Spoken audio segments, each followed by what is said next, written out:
thirsty for the exam. Let's go.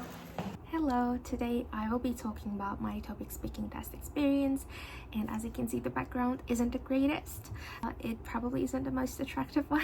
I took the IELTS test back in 2022 March. That was before I moved to Korea, because at the time I was applying for the Global Korea Scholarship, so I needed an IELTS score so that I could stand out among other applicants. How I would describe the IELTS speaking test environment was that it was very natural and it felt very flexible as well. At the IELTS speaking test, there's only you and an examiner in the same room, and there's no one else around, so it's very quiet. You can focus very well because it feels like you're in a quiet room with a friend and just the two of you are having a conversation, like a very natural conversation. So I didn't feel like I was being tested. I would say that I was good at speaking English already at that time, but I didn't really have enough real life exposure to interactions with international people in English. I wasn't really confident in myself, but because the environment felt really natural and was very comfortable, I started feeling more confident.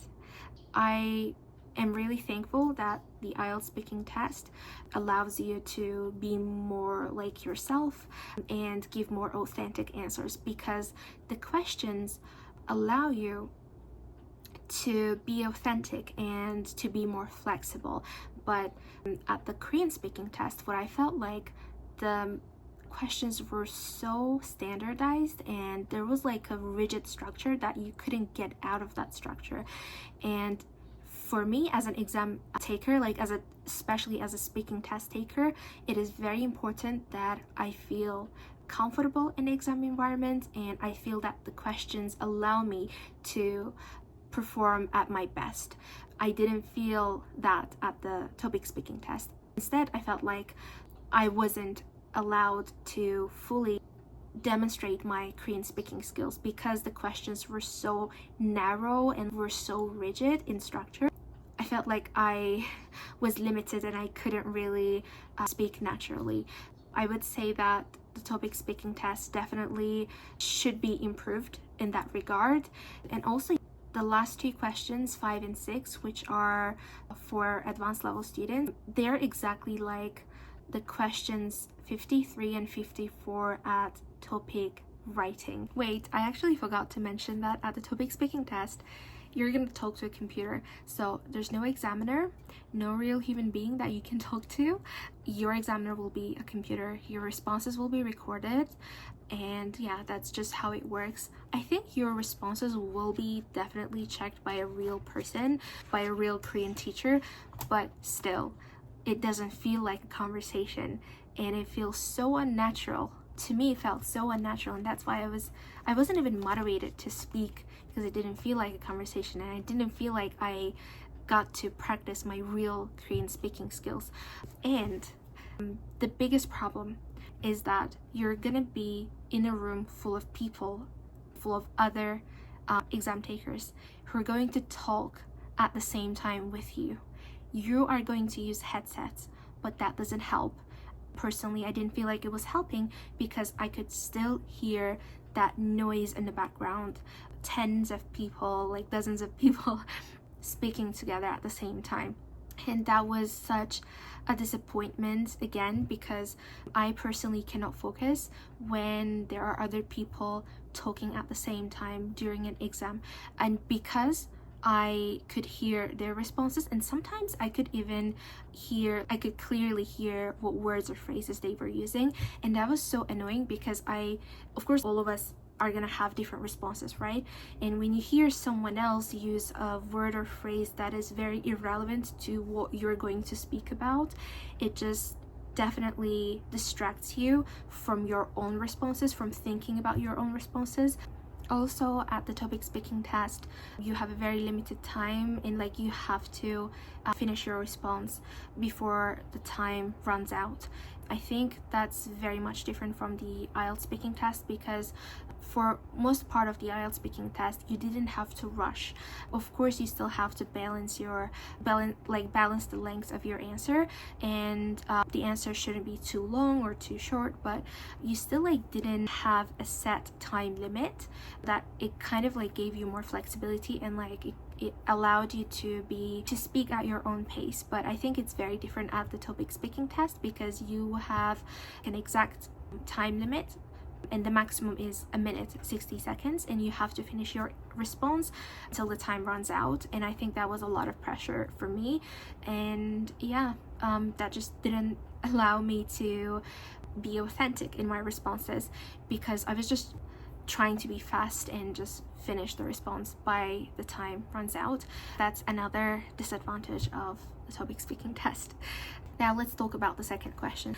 For the second question, there were 2 pictures as far as I remember, and the situation was like this. There are 2 friends. One of them is planning to visit the city in which the other friend lives in. So you just had to describe the weather to your friend, because he's coming over. He needs to know how the weather is going to be like, so that he packs all the stuff that he needs, like an umbrella.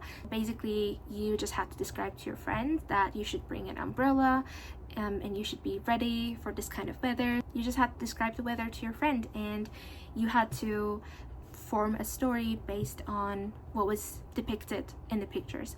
In the second question, you're definitely gonna get photos, because I got pictures, and based on the pictures, I just described the weather to a friend. And let's move on to the third question. For the third question, I had to make a story from the pictures that I saw. I think in the third question, you're gonna get more pictures. In the second, it was like 2 pictures maybe. In the third, it was 3 or 4 pictures in total. In the third question that I got, there was something like this. It was about a child playing with a ball with probably his dad, I think. And then he smashes the ball to the window of the supermarket across the street, and then he starts crying because he was in trouble.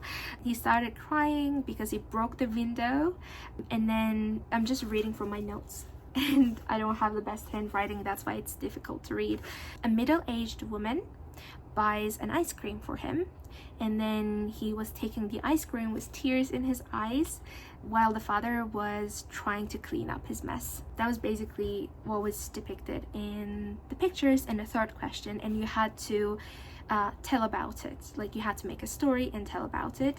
That was the third question. And then the fourth question, in the fourth question, 2 people were talking about, or like, it was more like they were discussing about a certain topic. The topic I got was that there was a man and a woman who had opposing views on an expensive exhibition in a museum. The woman was saying that these exhibitions are at high quality, so it makes sense for them to be expensive, but the man had an opposing view. He was disagreeing, and he said that exhibitions at museums should be available and like accessible to everyone. And yeah, basically in the fourth question, that is the question that you're gonna get generally. So I think there will be like 2 people, and in most situations I think it's gonna be a man and a woman who have opposing views, like who are having a discussion on a certain topic. And in my case, it was just about an exhibition, an expensive exhibition at a museum. Let's now continue with the 5th question. For question 5, I don't really remember the topic exactly, but at the TOPIK speaking test, for question 5, you get a graph, and this graph talks about some numbers, some statistics, and some facts on a certain topic. It's like you're just looking at a graph and some numbers and some facts, and you have to report what you see on the graph. You have to present it. And this is like, this question is exactly the same as the one in the TOPIK writing test. I think in the TOPIK writing test it was question 53, where you get a graph and you have to describe the graph. The only difference is that at the TOPIK writing test you're gonna write about it, like you're gonna write a report, but at the speaking test, instead of writing it, you have to speak about it, you have to present it. But again, it's the it's very similar. I would say they're the same basically. By practicing topic writing question 53, you can also practice for the topic speaking question 5. So they're basically the same, but at the topic speaking test you just have to present it naturally. But again, even though I say you have to present it naturally, what I mean is that you have to speak like a news reporter. You have to sound professional, but you know, the phrases and words that you use at topic speaking question 5 are exactly the same as you would use at the topic writing question 53. So you're basically going to use the same words and phrases. Again, if you have practiced for one, you will probably be ready for the other one as well. But our speaking skills may not always be as good as our writing skills. That's why I would say that try to speak it out loud as well. And now let's continue with the last question. I don't know where to look at. Sometimes I look at the phone screen and sometimes I look at the camera, so I'm sorry about that if I cannot make a proper eye contact. But let's continue with question 6.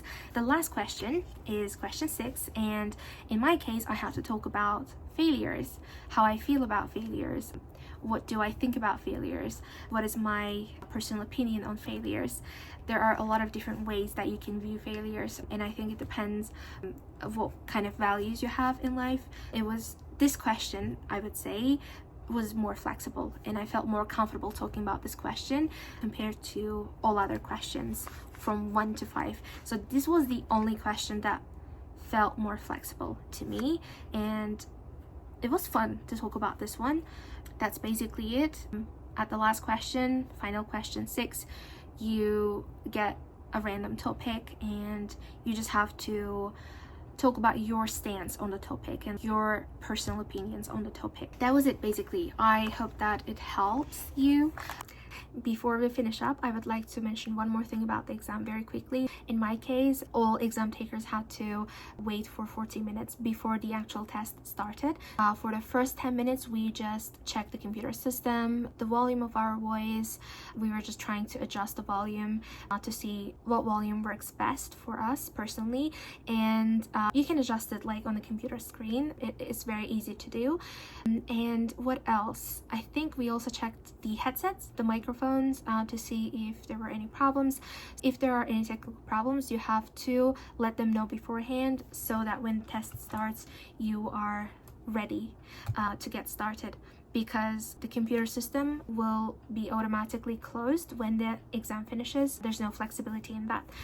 So make sure that you don't have any technical problems, and I think you're gonna have plenty of time for that. We did. We literally waited for 40 minutes before the test started, and in the next 30 minutes we actually didn't do anything. I was just staring at the computer screen and worrying. There was a lot of worrying before the actual test started, and we weren't allowed to use our smartphones because as soon as we entered the room, our smartphones were taken away. So that was very boring, and it was like very it was a time that made me very nervous, because doing nothing for 30 minutes while waiting for the speaking test is not easy. I think you can imagine what I mean. That's it about the test, and I hope that you succeed in your TOPIK speaking test and get your desired score. My final advice for you would be to register for the exam only after you get enough practice. Guys, remember, this is not like IELTS speaking test. You're gonna be in a room full of people talking at the same time as you are, and that's very difficult to manage. It's very difficult to concentrate, and I would say that especially if you're like me, if you cannot focus when other people are speaking, I think it's very important that you get proper practice, and you need to be so confident in yourself that distractors like people talking very loudly will not affect you and your score. I hope that you get good practice so that none of these distractors will impact you at the real exam. That's all, and I hope that you get a really good score at the TOPIK speaking test and just be happy with your result. See you in future videos. My water bottles, oh my god, I need to get rid of them. I hope to see you in I hope to talk to you in future videos, and if you have any video recommendations or any ideas for my future videos, then let me know. See you. And comment down if you have any questions about the TOPIK speaking test. I'll try to answer them. I am now going to take the TOEIC test. Wish me luck.